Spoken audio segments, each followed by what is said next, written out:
এই যে দেখেন মাটি থেকে ইয়ার দূরত্ব হচ্ছে একদম জাস্ট 2 আঙ্গুল হবে আর কি, পানি উঠে যায় ঘরে। এটা শহীদের রুবেল, ওনার ছেলে হচ্ছে এটা, মানে যে মারা গেছে এটা হচ্ছে শহীদ রুবেলের ছেলে, বুঝছেন? হ্যালো বাবা, এটা হচ্ছে শহীদ রুবেলের ছেলে। আর আপনার মেয়েটা কোথায়?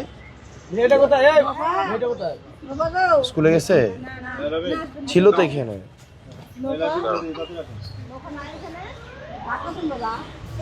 আচ্ছা, আমরা সিদ্ধান্ত নিয়েছি মোটামুটি কিছু জায়গা থেকে আমরা 5 লাখ টাকা ম্যানেজ করতে পারবো না ভাই?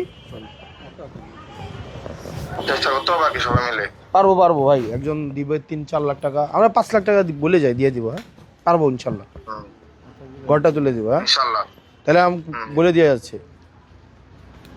হ্যাঁ ইনশাআল্লাহ ইনশাল্লাহ 5 লাখ টাকা। শোনেন, আমাকে 1 মাস টাইম দেন। হ্যাঁ বৃষ্টি, এটা কি মাস?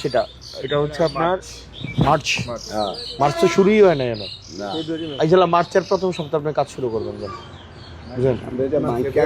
ঠিক আছে আরিফ ভাই, তাহলে আমি তো এমন না যে, মানে ধরেন আমার সরকারি জায়গা থেকে সরকার আমাকে প্রত্যেক বছর 10 লাখ টাকা দিবে দান খয়রাতের জন্য।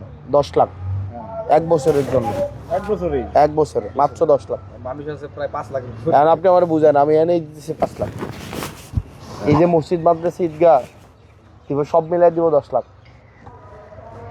বুঝছেন?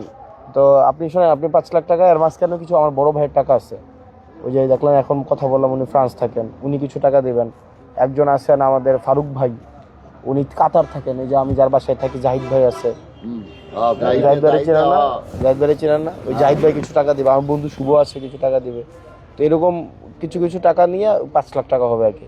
তো এই 5 লাখ টাকা আমি আপাতত দেই মারছি আপনাকে, আপনি কাজ শুরু করেন। আর আমি আমার লিমিটেশন আছে। আর এখানে তো ধরেন আরও অনেকে আছে না, সাব্বিরদের ঘরটা দেখছেন আপনি?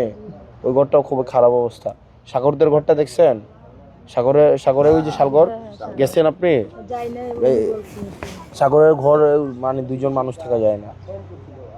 ইয়াসিনদের বাসায় গেছেন? কারণ আমরা সবাই মিলে একটু একটু করে দিয়ে চেষ্টা করতে হবে, তাই না? চেষ্টা করে নাও বাবা।